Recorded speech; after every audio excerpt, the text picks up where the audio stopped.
understanding that regardless of how it impacts them as Indian Americans, there are more societal values that are at risk with this judgment. And I think that's what they're trying to kind of project and say, let's not just think about us. Let's think about the people who will be severely more disadvantaged. Because at the end of the day, Ridhima, Indian Americans are the top most earning minority group in the United States. People say that we'll be fine, but this access, this opportunity for people who have been systemically disadvantaged against for centuries was something that they were pushing out.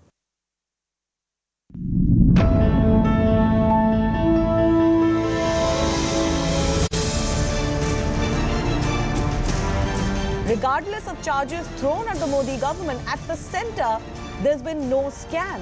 And it's a complete contrast to the UPA time. Don't you think if this becomes the 2024 plank, that is trouble for TMC? Article 29 is intended to protect the interests of minority groups. It provides any section of the citizens residing in India having distinct culture, language or script the right to conserve their culture, language and script.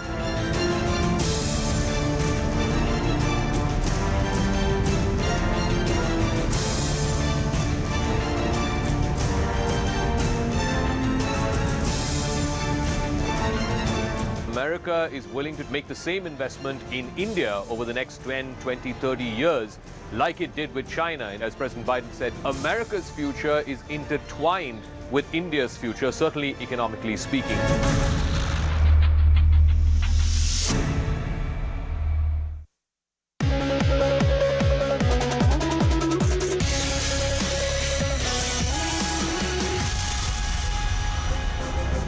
Good evening, hello and welcome. You're watching Viewpoint here on CNN News 18 with me, Poonam Burde. 76 families in Uttar Pradesh's Prayagraj now have a roof over their head. Chief Minister Yogi Adityanath handed over keys to 76 affordable housing units today to all the beneficiaries. Now you might be wondering why this is a big deal, because every state government routinely takes such welfare measures. But this move in Uttar Pradesh has made headlines because these homes are constructed by the state government on land that was seized from slain Don Atiq Ahmed. The flats were built under the Pradhan Mantri Awas Yojana. They were allotted through a lottery. This project, in fact, began in 2021 itself after the state government freed this land from the possession of Atiq Ahmed. Now, this particular land where these flats have been built, this happens to be in the Lukerganj area of Prayagraj. If you remember, gangster-turned-politician Atiq Ahmed was shot dead along with his brother Ashraf while they were in custody in April this year, even as the state government's crackdown on Atiq's mafia empire was gathering pace. You would also recall that the Enforcement Directorate that is investigating the illegal businesses of Atiq Ahmed and the empire that he now leaves behind, they have already seized properties worth 11,000 crore rupees till date. So this is just the beginning, says the state government. All of his illegally encroached upon land will be rightfully taken back and put to better use, says the BJP government in the state. The opposition, though, finds that hard to believe. They think this is nothing but a spectacle. We'll get into that debate in just a few minutes from now, but first let me paint you the complete picture. What exactly transpired today? Who are these beneficiaries and what are these flats that have been handed out by the Chief Minister today? Now, around 76 flats that were built under the Pradhan Mantri Awas Yojana were handed out today. The keys to these houses were handed out by Yogi Adityanath, the Chief Minister of Uttar Pradesh. These projects, these units are under the affordable housing scheme. This project came up in Prayagraj in the Lukerganj area. The allocation of these flats was done through a lottery system. That lottery system was a system that went on for months together. On the 9th of June this year is when the announcement came to the fore of who those 76 beneficiaries are going to be. Out of the 6,030 applicants, only 1,590 were found to be eligible to participate in the first place. There were 75 beneficiaries that received 41 square kilometer flat for 3.5 lakhs each. So it's not like it's a giveaway, it's a dole that has been given out for free. It is meant for lower income groups. It has been done so under the PMAY. Now we know that these flats that have been given out have 2 rooms. It has a kitchen, it has a toilet, it has all those facilities that are required for your day-to-day functioning. It costs about 6 lakhs is what we're now learning. There is a community hall and a parking area in this housing complex as well, which houses 76 flats. The UP government has freed 67,000 acres of land from the mafia in the last 6 years of its power. This is what the Chief Minister himself had gone on record to say not too long ago. Now, the state government has acted on Atiq Ahmed in an iron fist manner. His entire empire has been on the lens of the Uttar Pradesh government and multiple investigating agencies for a few years now. Not too long ago, in fact, Chief Minister Yogi Adityanath, if you remember, inside the state assembly had claimed that mitti mein mila denge. The time for mafia was over. That's what he had said. That controversy that triggered after that comment is also something that opposition had taken objection to. Here's how the state has gone after Atiq Ahmed to crush his empire. Let's take a look at all the properties that have been under the lens, not just of the investigating agencies, but of the state government as well. On September 7, 2020, a commercial building in a civil lines area that sprawled over 4,500 square feet, that was demolished by the state government. Then, the same year, 2020, in September, a commercial building of 6,300 square feet area in civil lines again, demolished. All of these were illegal properties of Atiq Ahmed. September, again in 2020, a commercial building in Lukerganj area of Prayagraj, a 6,300 square feet area, again that property was demolished. Now cutting across to another area in this particular, another project in this particular area itself, because this seems to be the stronghold of Atiq Ahmed and the empire that he now leaves behind. 23,400 square feet area building was something that was taken over by the state, that was demolished as well. A commercial building, again, multiple of them have been demolished as far as Atiq Ahmed and his properties were concerned. A cold storage in Juicy area was also demolished by the state government. There were several parts of Atiq's office that were illegally built. They too faced the bulldozer action under the Yogi Adityanath government. Atiq Ahmed's house too was not spared. That too was illegally encroached upon. That too was on land that was illegally encroached upon. So that too came down crashing as per the law provides in Uttar Pradesh. March in 2021, a commercial building again that sprawled over 40,500 square feet. That too came under the scanner. That too came under bulldozer action of the state government. So the action has been going on against Atiq Ahmed and several other mafias in the state of Uttar Pradesh. Is this just the beginning? Is this the beginning of development of Vikas prevailing over the Mafia Raj that has been prevalent for decades together in Uttar Pradesh? That's the big debate tonight.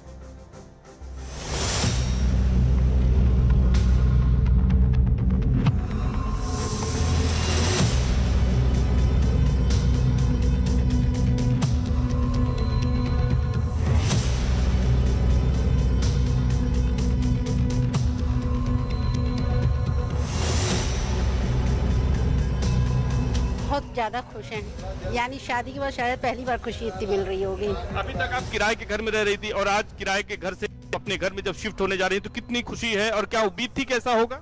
नहीं, उम्मीद तो बिल्कुल ही नहीं थी कि हमारे जीते जी ये काम हो पाए, क्योंकि आज की महंगाई में अपना घर बनाना इतना आसान नहीं रह गया है। उन्होंने बहुत ही अच्छा काम किया है, मोदी जी और योगी जी आपने बहुत अच्छा काम किया है, जनता को इतना अच्छा घर देके, इतने अफोर्डेबल रेट पे देके। सभी 76 परिवारों के साथ उत्तर प्रदेश के अंदर आदरणीय प्रधानमंत्री मोदी जी के मार्गदर्शन और प्रेरणा से और उनके अनुकंपा से इन 54 लाख गरीबों को एक आवास प्राप्त हुआ है और सबका भी हृदय से अभिनंदन करता हूं, बधाई देता हूं।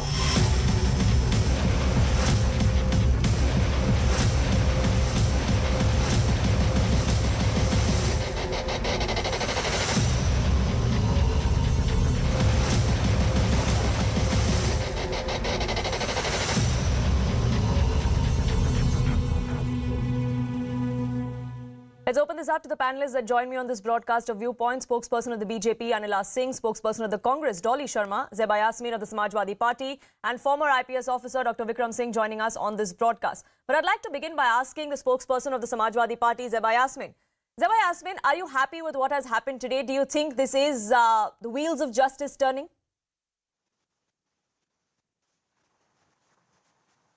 Here it is not a matter of justice. Whatever happens for the betterment of a common man, anybody would be happy. Even you are happy and I am feeling good that people, they have got houses. But yes, if you are discussing here the actions which are taken on the mafia, yes, it is again good. You should take action. But selective action, again a question mark on the government. Very close place near to Lucknow, if we talk about Ayodhya, ADA, Authority of Development Authority, Ayodhya Development Authority, released a list of 40 people involved in illegal properties and all. And among those 40 people list, there were BJP MLA Ved Prakash Gupta, Mayor Rishikesh Upadhyay of BJP again, and then former BJP MLA Gorakhnath Babaji. And see the audacity. When the list was out, these people, they threatened the authority back that, we'll sue you for the defamation. And yet, things have not been solved, nothing has been done. Even the MP of Ayodhya, he wrote a letter to CM, Chief Minister Yogi Adityanath ji, that SIT should be made. And investigation should be done, but still things are under, the pipeline. Why? Because they belong to BJP. We will be glad, the opposition would be glad if you don't be biased and don't do selective actions. Anila Singh, this is selective action. The BJP is making a song and dance, as they rightly should, perhaps about this case. But why not talk about several other cases as well? Because Atiq Ahmed and his associates are not the only mafias that are running amok in Uttar Pradesh. My round to everyone, and this shows the real character of the Samajwadi Party when the spokesperson of Lal Topi ki Gundagardi wali party says it is a selective action. She directly says that this action shouldn't have been happened on the Atiq Ahmed's land. The reality No, I don't think that's what she said. I'd like to correct you, Anila Singh. I don't think that's what she said. Anila Singh, I don't think that's what she tried to say. I don't think that's what she was trying to say. She said everyone is happy if the poor benefit, which is the case of the Samajwadi Party as well, which is their stand in this particular case as well. But yes, while you're taking action on Atiq Ahmed, why not take action on everyone else? Selective action. Pooja, when she says selective action, what does she mean? What does she mean? She means to say that selective action should have happened to the thing. And likewise, the reality is, Uttar Pradesh is being governed by Yogi Adityanath ji. He is one chief minister who doesn't entertain mafia, gundas, criminals, terrorists. And on the other side, we know it very well, Samajwadi Party entertains these all. I think you do not have some decency. Why are you intervening me? When you were speaking, I didn't intervene you. I didn't interject. I was not lying. You are lying. When You are lying. you said, you wrestle and battle. I am not bothered about that. Today I'm so happy. Land encroached by a mafia. It was taken back by the government. Illegal buildings were demolished, and now new residential buildings is there, and the flats have been given to those who deserve. This is the justice. This is the justice which Uttar Pradesh deserves. And earlier, we were observing that it was the Mafia Raj. Mafias were running the government. Akhilesh Yadav ji was just face. Mayawati ji was just face. In reality, these mafias, gundas, criminals, they were running the government. That is why few of them, they came into parliament or the house. But in the reality, all the thekas, contracts and everything went for their approval. But now the things are very different. People of Uttar Pradesh are very happy. And today when I saw this picture, Yogi Adityanath ji giving keys to all the allottees, that song started humming in my mind. Hum dabang dabang, hum dabang dabang. He's a dabang chief minister. He is action hero, and people love him. Not only Anila Singh, unfortunately, the way you are describing the chief minister of Uttar Pradesh is the exact reason why some within the opposition have an objection to the way things are running. But Zeba Yasmin, you had a point to make. Go ahead before I get in the other two panelists. I just said that she's saying people of Uttar Pradesh are very happy. I just mentioned Ayodhya. Ayodhya doesn't come in Uttar Pradesh or your own MC said that land mafias exist in Ayodhya. Why didn't you take action? Anila ji, why are you avoiding to speak on Ayodhya? Please accept it. You are giving shelter to land mafias. What are you talking about? Can you name? Can you name? If you are saying what happened to the 14? What happened to the list of 14 people who were in the list of Ayodhya? It's wrong. Then it is a different story altogether. Otherwise, you have to give me a clear picture with name and with all the dimensions of the land you are talking about. I guess the Chief Minister of Uttar Pradesh, Yogi Adityanath, has the letter which was written by your own MP. Go and check it out. No, we know it. We know it very well. What to check and what not to check. We very well know it. Sure. So there are allegations that are coming to the fore. There are allegations that are coming to the fore that there is selective action. But Dolly Sharma, I want to get you in as well. The fact that there were mafias, these empires were running amok for decades together is no secret. We know this was the case. BJP would like the state and the country to believe that it's only in the term of Yogi Adityanath that changes have been made, that they are dealing with the iron fist policy and which is yielding results. Does the Congress agree that things have changed in the last 6 years? We clearly said earlier also, we clearly said that the criminal should be given the harshest punishment possible, but it should be under the law of land. And subverting the law of land for any political purpose is dangerous for the democracy. That's also very clear. And there are courts for that matter.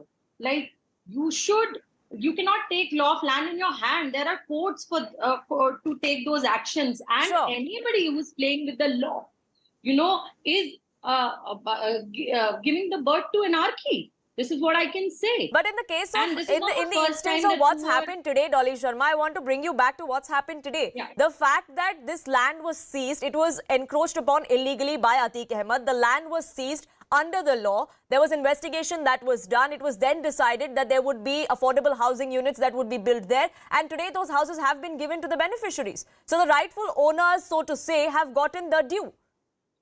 Is that what I'm saying? Anything for the people's good is welcomed, and we also welcome such actions wherein people of this country are benefited, people of Uttar Pradesh are benefited. And this is not the first time that any government has given houses to the poor. Earlier also many governments have come, they have also given benefits, and yes. Anybody, I think in the opposition also will welcome such action. Sure. Like I said right at the start of the show as well, there's nothing new in such welfare measures being taken by any state government. But the fact of why this is a debate tonight is because this is being done on land that was seized from a politician, from a mafia-turned-politician who has been running amok, who has properties worth thousands of crore rupees, all illegally made. All that money is illegally made. Isn't this the right kind of message that is being sent then? No, this is what I'm saying. Anything done for the people's good is welcome. We are also welcoming the action. If the houses are given to the poor, we welcome this action of the Uttar Pradesh government. But also, as I said earlier, there are courts to take actions on the mafias. And there is a court. Nobody can take the law of land in their own hands. Sure. Earlier also I said the same. Now also I'll repeat the same line. Anything done for the people's good is welcome. Sure. Dr. Vikram Singh, I want to get you in as well. You've lived in Uttar Pradesh, you've worked in Uttar Pradesh, you've seen the kind of empires of crime and of mafia that have run amok for decades together. Now that the crackdown is taking place, there is a certain pace to which the crackdown, crackdown is happening. Do you think this is the way forward? Do you think this is the beginning of the end of the Mafia Raj, as the BJP likes to say? There couldn't be any other way, Poonam. The majesty of justice has come full circle.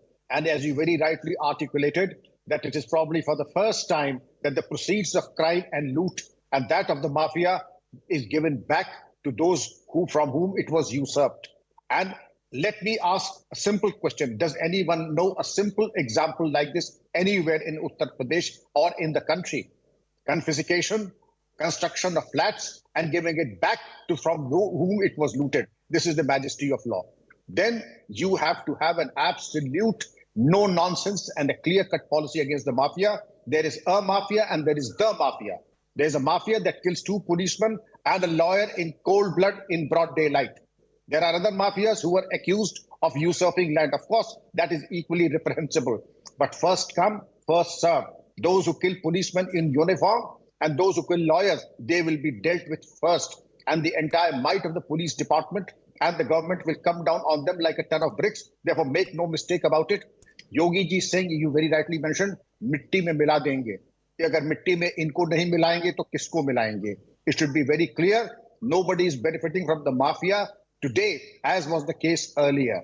Therefore, if the battle lines are drawn, the battle lines are clear, so be it, Poonam ji, and this was long overdue. And now that it is happening, perhaps there would be some people, some special interest groups who were beneficiaries will not like it. Then to the question of Miss Dolly's assertion that the rule of law, of course there is rule of law. Ms. Dolly represents the oldest political party of the country, a very prestigious and dignified political party. If you have any reservations, please go to the court of law. You did send your lawyers, but the Supreme Court even did not entertain your plea. Therefore, if there's any miscarriage of justice, you have to recourse to go to the court of law, to the Human Rights Commission, but nobody goes there. Leveling wild allegations does not serve anybody's purpose, Poonam ji. If you have any pith and substance in your allegations, please take pains to go to the court rather than level vague and wild allegations. We expect a lot from the Congress and you, Dolly ji. And Dolly Sharma, like Dr. Vikram Singh was also pointing out, even when the bulldozer action was taking place in Uttar Pradesh, on multiple people, not just on properties of Atiq Ahmed, there were several questions that were being raised of how this was being done out of vendetta, and there was a certain agenda that the state government was working under. There were issues like these that went to the courts as well, and the court said this is well within the law. And yet we have these questions that keep coming up every now and then. Why is that? No, using the bulldozer to bulldoze the houses is the action taken by the court of law. This is what you're saying. This is what you're asking me. No, I'm saying that these questions were raised in court. They went to court. Which court says that you can bulldoze the house? Which court says that you can bulldoze the house? The courts in this country have said that as per the law in Uttar Pradesh. In my first sentence, I said that the criminal should be given harshest punishment possible. That was my first line. Sure. But that should be under the court of law of land. This is what I said. Sure. And that is the law of the land that is being quoted here as well, that those properties were seized under the law that is prevalent in Uttar Pradesh. It was done as per law is what many courts have also observed. That's what I was getting at. But Vikram Singh, you had a point to make. Go ahead. Yes, Poonam ji, I would say that there is a little grey area in respect of the rule of law. The fact of the matter is any corporate authority, in this case Prayagraj Development Authority, had given notice. And when all channels of appeals have been exhausted, the authority is well within its powers to go and bulldoze the building and unauthorized construction. There are two cases. One, where all channels of appeal have been exhausted, as in the case of Atiq, and where there are plain and simple, grotesque, illegal constructions on government land, like the police lines, like the railway property, like the army cantonments. They are bulldozed because they have no right to be there.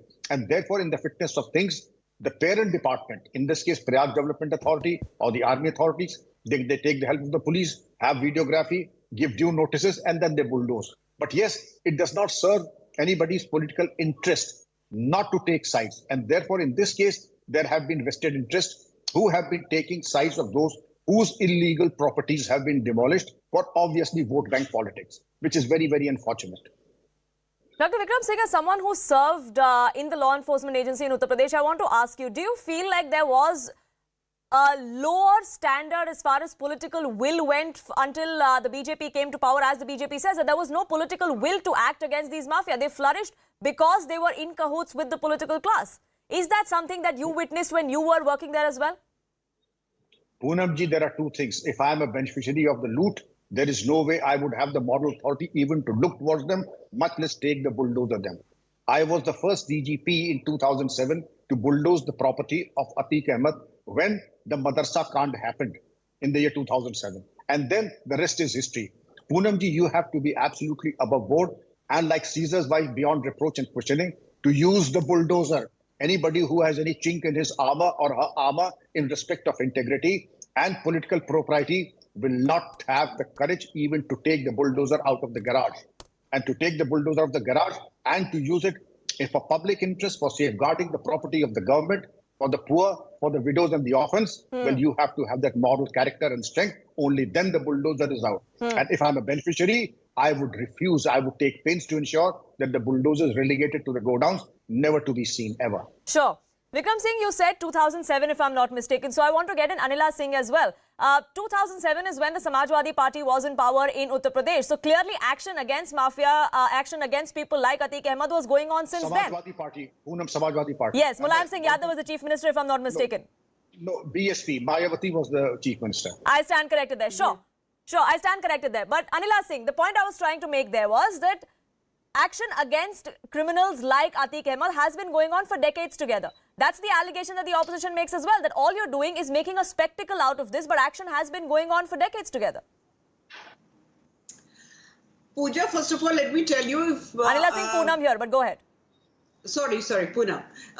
Poonam, let me tell you, Mr. Vikram Singh has been Director General of Police of Uttar Pradesh, the senior most post of any police officer. And he had been exceptional officer, exceptional. You rarely find such officers. So he is one amongst them. So during the tenure of Mayawati ji, like his tenure was exceptional. Otherwise, we very well know Mukhtar Ansari was sent to Parliament Assembly by whom? By Mayawati. So whether we talk about Mayawati, whether we talk about Mulayam Singh Yadav ji, whether we talk about Akhilesh Yadav ji, they all are same.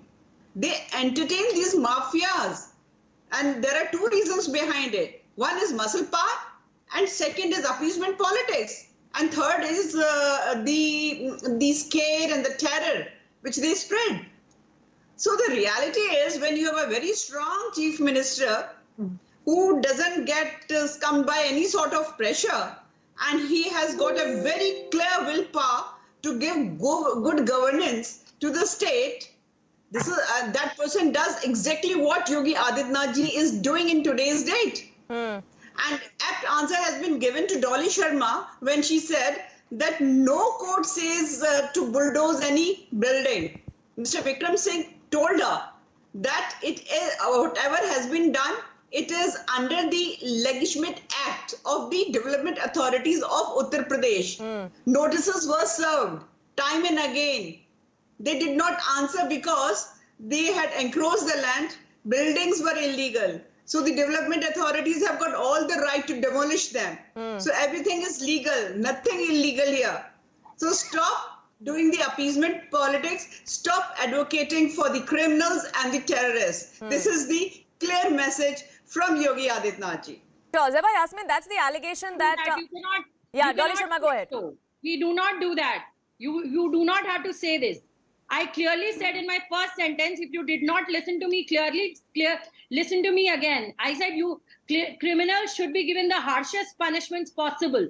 This is what I said. And when you bulldoze the house of a झोपड़ी वाला, जिनके घर में दो माँ बेटी अपने आप को आग लगा लेती हैं, उनको आपने लेटर दिए, चिट्ठियां दी, उनके घर का इंतजाम नहीं किया और आपने जाके उनके घर बुलडोजर चला दिया, उनके पास रहने की जगह नहीं थी, उन्होंने अपने आप को आग लगा ली, तब आप जाकर अधिकारियों के ऊपर जिम्मेदारी ठहराते हैं, तब आप उस चीज की जिम्मेदारी नहीं लेते। क्या वो बुलडोजर चलाना गलत नहीं है?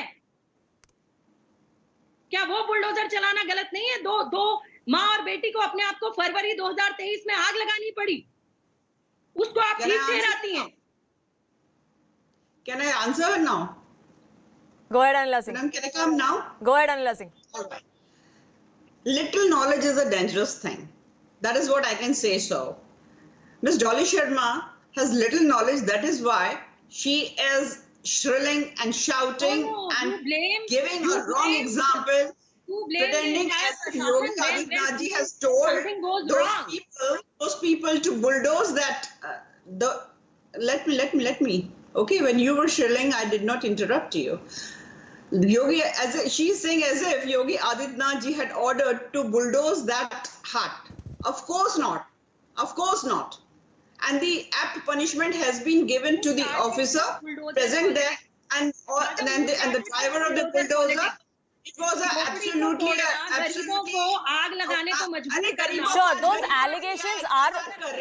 Ladies, those allegations have been made time and again, but that's not the point of this debate. That's not the point of this debate. So let's come back to what we were discussing. Let's come back to what we were discussing today. And I want to get in Zeba Yasmin as well. I do not have a lot of time on this debate.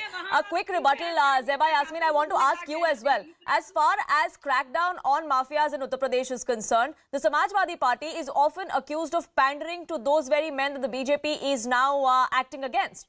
The entire reason why there was no action against them is because they were in cahoots with the Samajwadi Party is the allegation that comes to the fore. Poonam, in this entire 50 minutes of debate, Anila ji mentioned two mafias. One is Atiq Ahmed, other is Mukhtar Ansari, nothing else, right? That is why I always mention them, don't be selective. still, Atiq Ahmed was not the last mafia in Uttar Pradesh that he's died and we are mafia-less. Still a long way to go. I reminded Ayodhya land mafias, please Anila ji, open your ears and eyes. There are many things to do more. And जो दबंग उत्तर प्रदेश की बात हो रही है कि मुखिया है उत्तर प्रदेश की, अयोध्या पे भी कार्रवाई करे. और जहां तक बात है, अभी मैं विक्रम सिंह जी को सुन रही थी, उन्होंने कहा कि अतीक अहमद ने गरीबों का पैसा कैप्चर किया था और गरीबों के पास वापस चला जाए. Really appreciate this, has to happen. But yes, because 2024 elections are over the head, I would remind you one more promise of Modi ji. Before demonetization, it was said that all the black money would come back and would be transferred to the account of poor people. Sure, and we'll debate that when we talk about the 2024 elections. But unfortunately, I'm completely out of time on this debate. The controversy over the crackdown that is taking place in Uttar Pradesh continues. Whether it's cosmetic, whether it's actually working, that debate is still on. But I thank you all for joining us here on this broadcast with your perspective. It's time for a quick break here on this edition of Viewpoint. But on the other side, we have the big debate of central government versus Twitter. Big development that came to the fore today was the rap that came to the fore for Twitter from the Karnataka High Court. Details and the big debate on the other side.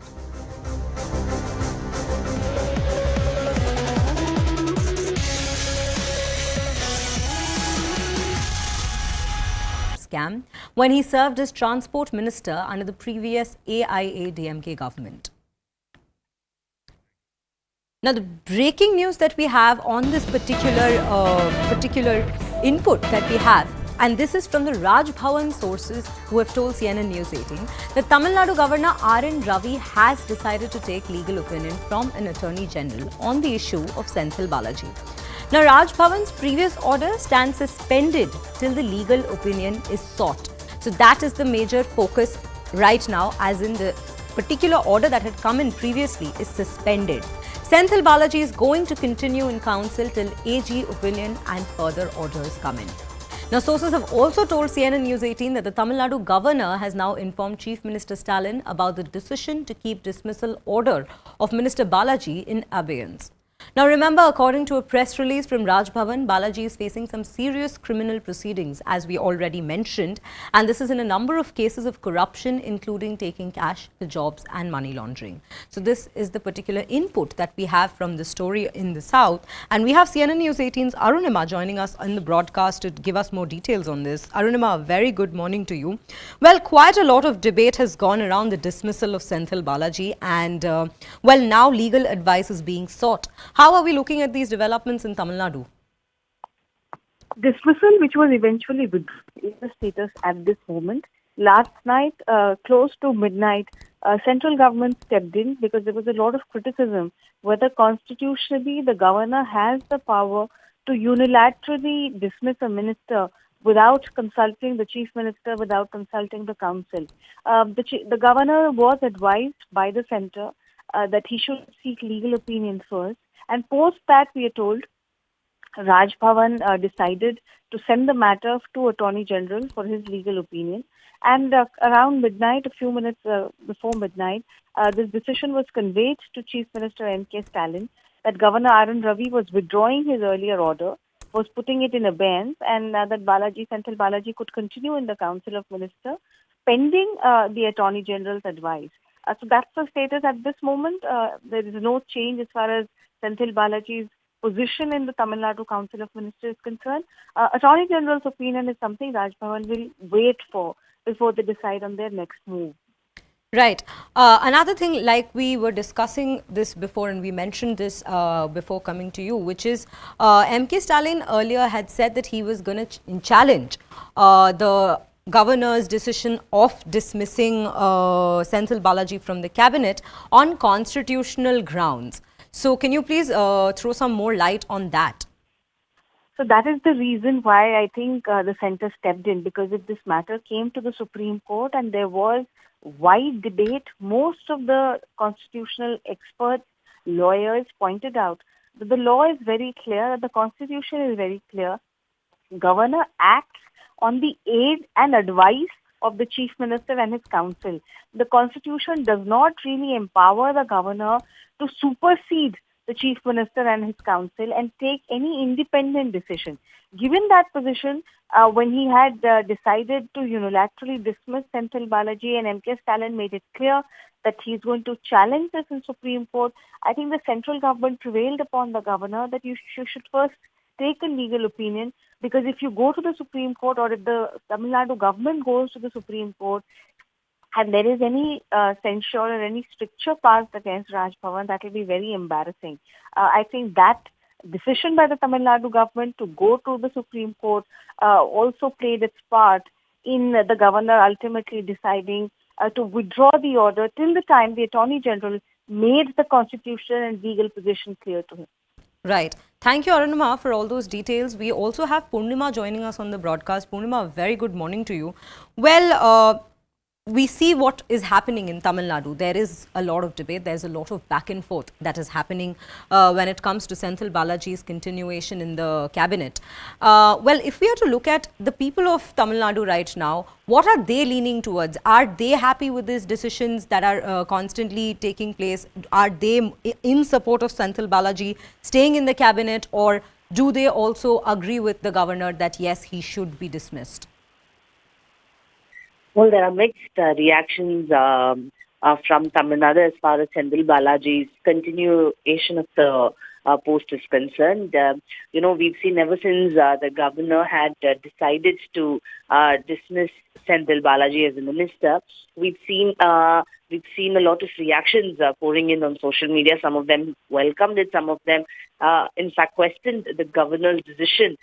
So mixed reactions here ever since Senthil Balaji was raided, and we've seen how apart from politics, we've also seen a lot of reactions on social media. Some of them say that the governor should in fact leave it to the government to take decisions, and every time there's any issue, and we've seen how both the state government and the governor continue to remain at loggerheads. We've seen posters saying "Go back, governor," also across the city. So mixed reaction so far as Senthil Balaji is concerned, and as well as the governor's issue is concerned. Right. Purnima, also, when we talk about the governor having dismissed Senthil Balaji, why?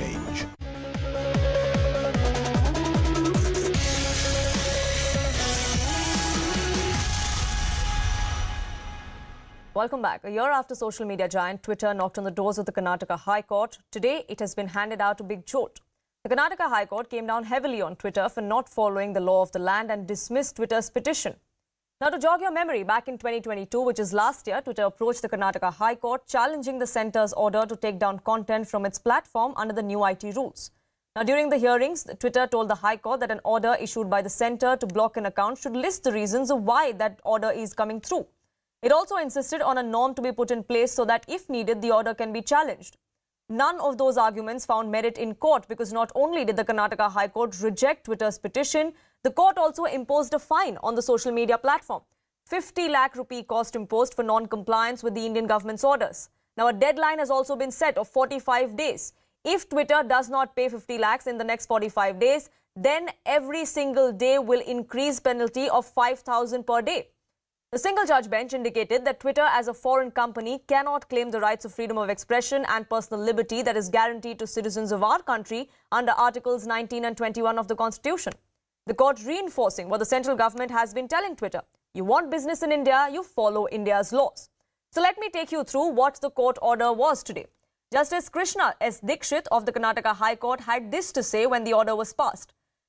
It was said that the centre has powers to block tweets and accounts. The court was convinced that the centre has these powers. Twitter did not comply with centre's notices. Multiple ones were sent, and that is also something that the court noted.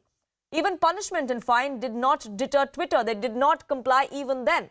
For 1 year, no reason was given for this delayed compliance by Twitter either. That's also something that the court observed. All of a sudden, Twitter approached court. Why is that? That is something that doubt was raised in courts during the hearings. The most scathing observation, though, that came to the fore from the Karnataka High Court is that Twitter is a billion-dollar company. It's not a farmer or not an ordinary person that they had to knock on the doors if they didn't comply with the norms of the land. Why then did Twitter not pay? That's the question the Karnataka High Court had to ask. The verdict of the Karnataka High Court on Twitter just comes days after ex-CEO Jack Dorsey made some stunning allegations in this particular case against the central government. If you remember, Dorsey had claimed that he received threats from the Indian government back in 2021. This was during the farmers' stir. He added that the Indian government threatened to shut down Twitter India. The ex-Twitter CEO asserted that he was told that employees' homes will be raided, that they will be arrested unless Twitter decided to block accounts of those covering this protest against the three farm legislations. Jack Dorsey then went on to say that he was asked to block accounts of all those people who were critical of the government. Remember, the central government had come down heavily on Jack Dorsey back then when those allegations were made. This is nothing but an outright lie, is what the central minister had also said. But back then, when these claims were made, opposition parties were armed with the claims that Dorsey was making. They were up in arms targeting the centre over these claims. To remind you of what kind of claims and what kind of allegations were thrown in by the opposition, this is what Randeep Singh Surjewala of the Congress had to say. He said it was a dictatorial move by the centre to block these accounts, to ask for the blocking of these accounts. It was an assault on free speech. RJD Member of Parliament Manoj Jha hit out at the centre. He alleged a bid to stifle dissent. He said democracy was being murdered. The Aam Aadmi Party also upped the ante. They said that centre should apologise to the nation for trying to ensure that a social media giant like Twitter was made to cow down. Shiv Sena too attacked the centre. They said democracy and freedom of speech are under threat under the Modi government. What will be the stance of opposition parties tonight now that the Karnataka High Court has found Twitter guilty of non-compliance? A fine has also been levied on them. Does the opposition now have a change in stance, a change in heart? We'll debate that on tonight.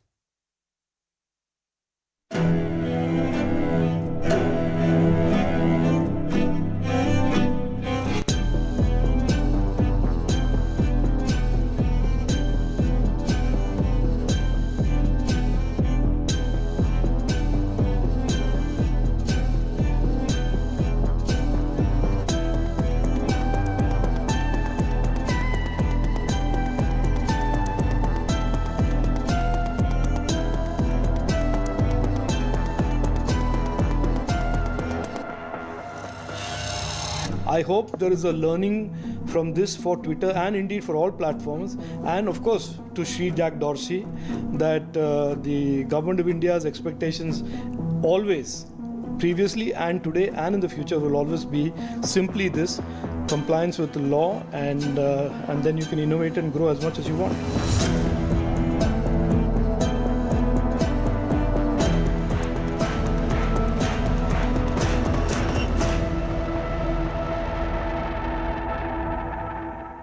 Joining me on debate number 2 here on Viewpoint, spokesperson of Karnataka BJP, Madhu N. Rao. Rohan Gupta, national spokesperson of the Congress, is with me, and image consultant Dilip Cherian also joins us. But let me begin by asking Rohan Gupta first. Now that the Karnataka High Court has observed and made some very scathing observations against Twitter for its non-compliance, would the Congress like to change its stance from what it said when Jack Dorsey had made the claims that democracy was being stifled and this was an assault on free speech? Absolutely not. We need to see this two instances in a holistic perspective. See, when Twitter was acting odd and Congress opposed Twitter at the time when it was under pressure of government, Twitter banned our national INC account and our leaders' account. So we opposed Twitter then. After that, Jack Dorsey questioned BJP and told that yes, there was a threat that Twitter will shut down. That is also the fact. At the end of that, and this is also the fact that 39 accounts where Twitter didn't give reply for why it didn't follow government order. Obviously, Twitter has to follow the land of land. We are not against that. But that doesn't, take away questions from the intention of this government of crushing voice, any voice against them. We need to take that also on account. So if you see the picture holistically, this government pressurizes any voice which is against them, whether it is Twitter or Facebook. This government sets example that if anybody doesn't follow the order, they will be threatened. There can be threat of you shutting down that platform. And at the end of the day, but this was a claim that was made by Jack Dorsey. I'm sorry to interrupt you there, but this was a claim that was made by Jack Dorsey without giving any substantive proof to begin with. Secondly, the centre has never denied that it asked for these accounts to be blocked or to be taken down. They in fact cited that how these could inflame passions, which is why they asked them to be taken down. And that was done under the new IT rules. So the law of the land was being followed. Absolutely. The law of land, anybody, again, I am not saying that Twitter is right in, they have to follow the law of land. But at the same time, allegations of Jack Dorsey should not be taken lightly. Whether evidence or not, it is upon Mr. Jack Dorsey to say. But when anybody of such a stature questions the government of the country, they should come clean. And we have seen that during farmers' protests, Twitter has taken down the accounts of the people who are speaking against them, including Congress leader Rahul Gandhi, including all of us. So my point is here is very limited. If any government in the country, if intention is not good, if their intention is to question anybody who raises questions against them, that needs to be controlled. At the same time, any platform in India, they will definitely have to follow land or not. Only question is here about the intention of the people who are in power. Sure. Madhu and Rao, the intention of the government is the problem. Well, good evening. I think the Congress is a confused lot. I do not understand as to what they're trying to tell. Well, anyway, that being the case, the issue is only simple. Question is whether the law of the land has to be followed or not. Simply put, Twitter did not follow. That's what the High Court has told. Now, what the High Court has told? High Court has told that the orders which were issued by the MeitY has not been followed, or rather had not been followed for over a period of a year. Why was it? And that was one of the reasons why the High Court was very categorically telling the Twitter that you have to pay exemplary cost for not having followed it. Now, why was it not followed? We all very well know. Rule 8 and Rule 9 of the blocking rules, as well as Section 69A, specifically gives power to the central government to block some of the contents as well as the user accounts and the specific tweets wherein it spreads like a wildfire. That's what the High Court has told. And what was the reason for the Twitter not to block it for over a year? I mean, really speaking, I think the fact of the matter remains that since they have not followed that, the High Court came heavily on them. Now, what it tells is the law of the land or the orders of the government needs to be followed in entirety and as per the directions given by the authorities. Now, having said that, I was just listening to the comment of the Congress spokesperson. I am really appalled by it. I mean, let me tell you one thing.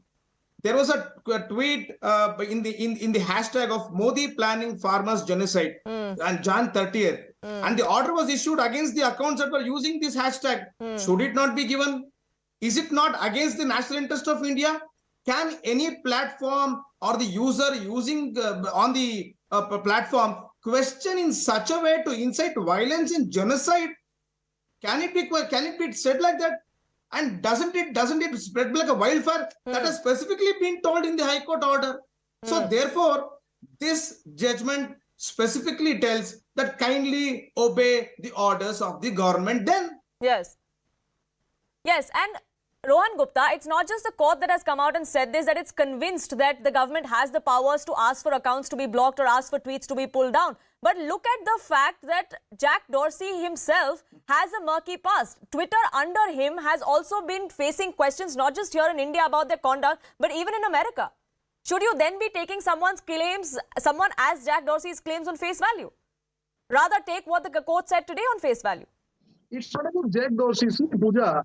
It's not about only Jack Dorsey's case. Before 2 years, when farmers' agitation was going on, when the different agitations, even COVID thing was going on, Congress leaders' accounts were blocked. Rahul Gandhi's accounts was blocked, right? You know that. And we opposed Twitter openly because Twitter was acting against this pressure of this government. That's what I'm saying. If Twitter doesn't follow the law of land, obviously they should be penalized. We are not against that. I am talking about the intention of this government. Why this government is so sensitive that anybody who is questioning this government, they try to pressurize. So Rohan Gupta, you're saying that not just in the case of the farmers' protests where these tweets were taken down, but this government is using this law against its political rivals in a general sense. Is that what you're trying to say, if I'm getting that right? Absolutely. That is what this government is trying to do. Anything which is anti-government, they try to portray it as anti-national, which is not correct. This government must take... So Madhu Rao, in a general sense... Sure. Madhu Rao, I get your point, Rohan Gupta. Madhu Rao, the allegation against the BJP is that you're using this law and claiming that the law has to be adhered to, and you're using that as a tool to silence dissent, to silence your political rivals. In this particular case, the Karnataka High Court may have come out and said that the government was right in doing so, but this is being used as a precedent, wrongly as a precedent in other cases, is the allegation against you. Well, my dear Congress spokesperson is as confused as the Congress party and that of Rahul Gandhi. I think the court has specifically mentioned about the aspect of Section 69A as to when it can be blocked. It says in the interest of sovereignty and integrity of India, defense of India, security of the state, friendly relations with foreign states, and public order for preventing incitement to the commission of any cognizable offense relating to the above. What's wrong in that? If there is any comments or if there is any tweet from a particular account which incites any of the aforesaid aspects, obviously it needs to be blocked. That has been vindicated by the High Court of Karnataka order. And my friend Congress spokesperson to say it is all in the nature of a political vendetta. I really don't understand. We are only telling kindly follow the law. And one more thing, Twitter was on an argument mode saying that account level cannot be blocked, tweet can be blocked. I want to remind, in fact, the High Court has specifically stated that in case of Donald Trump, they specifically, they had a mention also, and the Twitter themselves on 8 January 2021 are on record to say that we will block this account. And they to come before the Indian courts to say that at a tweet level it should be blocked and not at an account level. I mean, it really the court has not. So Twitter cannot have these arguments as per their convenience. Rohan Gupta, I'll come to you, but Dilip Cherian has been patiently waiting and listening to the arguments that you've been making. Dilip Cherian, I want to ask you, as far as Twitter goes and Twitter's history goes, after Elon Musk took over, we saw the kind of revelations that were made in what was called Twitter files. The kind of bias that Twitter allegedly had under Jack Dorsey is also something that came out. Then should we not have a higher standard of accountability for social media giants like Twitter? Poonam, there's no doubt that we need to have high standards. But we also need to recognize today that when laws are made with the intention of muzzling, they can be equally used to ensure that anybody who stands in the face of what the government's thinking is liable to punishment. But I don't think that this is about Jack Dorsey or the image of Twitter. What is actually at contention now is the image of Elon Musk. Elon Musk has just professed that he is a great fan of the Prime Minister. And Elon Musk will now have to recognize that his company, because it maintained double standards, because it said things which it is actually capable of doing as being difficult to do, it will have to pay the price. And being a businessman, we know, and having consulted with a large number of companies who are liable to fines, you will find that Elon Musk will ensure that the law of the land is maintained. But that does not mean that the law, which at the moment, the argument between the two party spokespersons which is going on, needs to be examined from an India context. So I think we have two issues here. One is, how do we deal with foreign entities? And the second is, what do we feel about the kinds of laws that we have which deal with social media behavior? And we need to recognize that these are two things, and it is inevitable. You are asking the question as to how opposition parties will respond to this. In this country, and at this point in time, everybody will mouth the same platitude. We have faith in the letter of the law. Wonderful. But as I said, the questioning needs to go a little deeper if, Poonam, we are to make sense to the people who are actually participants, to citizens who use these platforms. Dilip Cherian, do you also believe that the new IT laws in this country, the law in itself is an issue, like many within the opposition also like to point out? Yes, I think that the problem is that the world recognizes that there is a certain level of, what shall I say, uncontrolled freedom of speech. But every country needs to set its own regulations depending on the extent to which public violence or violence against individuals or violence of any kind can be unleashed on citizens. Now, that should be an anxiety. But aside from that, aside from the incitement to violence, I don't think that what is said on social media is likely to affect, for example, the sovereignty of the country. That is not a likely eventuality because social media simply does not have the power to do that. Sure. Sure. Rohan Gupta, you had a point to make. 30 seconds. So, Poonam, that's what I was saying, that when BJP spokesperson gave the rules that if this is done, it should be, I agree with that. But who interprets that? What is like incitement, violence, sovereignty? Who will do the judgment? It is BJP who does the judgment. If farmers protest against our sovereignty, is it anti-national? I have 20 such accounts which were blocked by Twitter who just posted the video of farmer protests. So that is what I'm trying to take. Anything which is against this government is not against India's sovereignty. Anything against BJP is not against India. Criticism of BJP is not criticism of India. It is not anti-national. This is where BJP needs to understand. If they pressurize social media more, there will be more reaction. Sure. And that is so, Madhu Rao, the Karnataka High Court may have voted in the centre's favour today and pulled up Twitter, but this is not the only benchmark. The government has to do better as well. 30 seconds. I'm unfortunately running out of time, but 30 seconds, Madhu Rao. I may as well say that we are only following the law and everyone needs to follow the law. Point one. Point two, I'll just be very specific in 30 seconds. Now, the fact of the matter remains that Twitter or any social handle for that matter have to follow specific regulations for the fact the court has been very categorical in saying that the tweets on the social media spreads like wildfire and that needs to be controlled. So therefore, there is an imminent there is a lot of imminent threat of violence or anything of that sort which affects under whatever circumstances mentioned in 69A. Sure. So what is the problem in following the law and the order what has been given under Rule 9 of the blocking? Which is also what Elon Musk said after he met the Prime Minister, that the best case scenario is that we follow the law of the land. That's really the message. Whether it's because they want the business of this country, we are a large market, it's something that Elon Musk and the owners of Twitter cannot ignore. Is that why they want to comply with the law of the land? That's irrespective. They still have to. That's the message that the centre has been sending. That's also something that the Karnataka High Court spoke of today. We do hope the message reaches the higher echelons of Twitter and the other social media giants. But I have to leave it at that. And I thank you all, gentlemen, for joining us here on this broadcast of Viewpoint. We are shifting focus now to some breaking news that's now trickling in.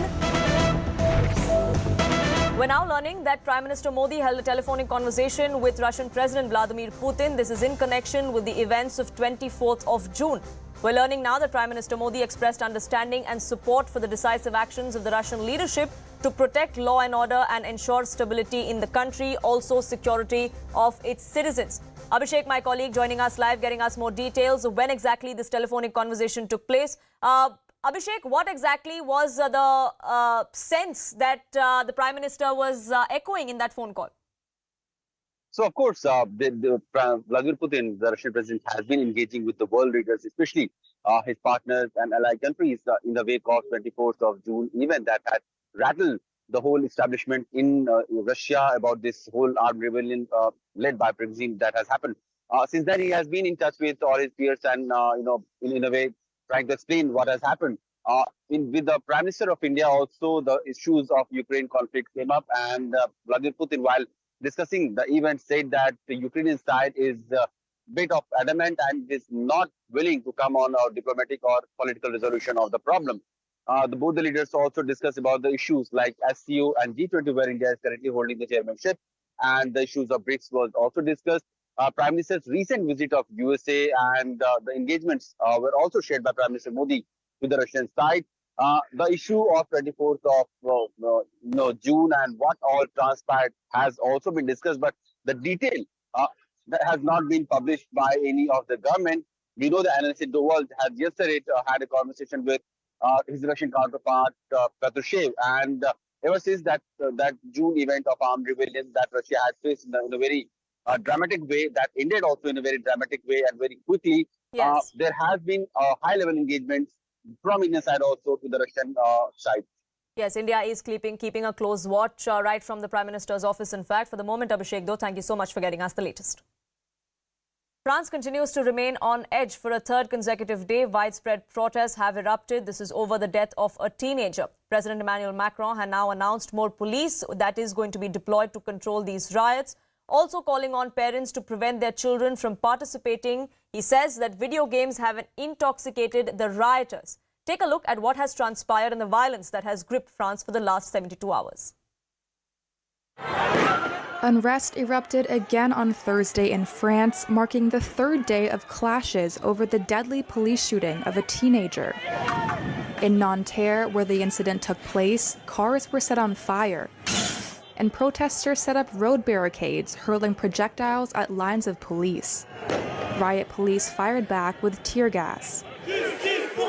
Earlier in the day, there had been a largely peaceful march for the victim, identified as 17-year-old Nael of North African descent. He was shot dead during a traffic stop, and public anger over the incident led to riots across France this week. The teenager's mother chanted "Justice for Nael" with other supporters in the march. Karima Katem, a local councillor in Blanc-Mesnel, northeast of Paris, says people's patience is running thin. I think we owe this today to Nael. There have already been so many like him before, and we don't want any more. By killing Nael, they killed our child.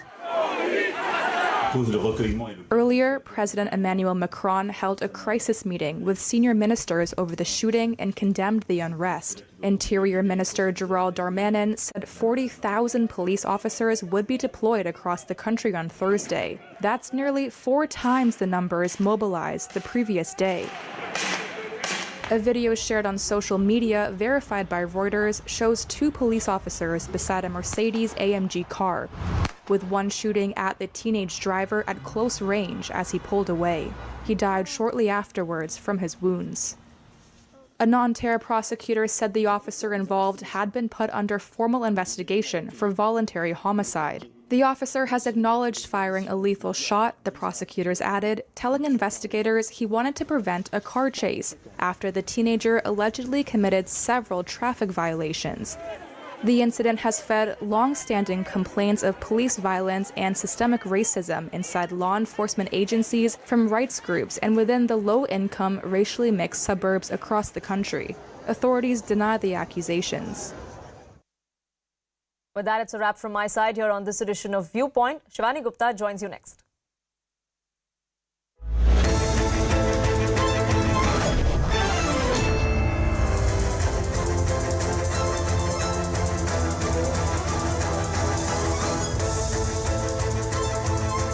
Welcome everyone. Thanks a lot for staying with us. You're watching Plain Speak with me, Shivani Gupta. The storm over Tamil Nadu Minister Senthil Balaji escalated last night after Governor R.N. Ravi decided to dismiss him from the Tamil Nadu cabinet. But just 5 hours later, the order was kept in abeyance as the governor wanted to seek some legal opinion from the Attorney General. The damage, though, was already done. Soon a political war broke out and DMK leaders went all guns blazing against the governor. Chief Minister M.K. Stalin lashed out and said that governor does not have the right to dismiss his minister and his government will proceed legally in the matter. DMK's allies, Congress, also claimed vendetta by the centre. However, BJP Tamil Nadu chief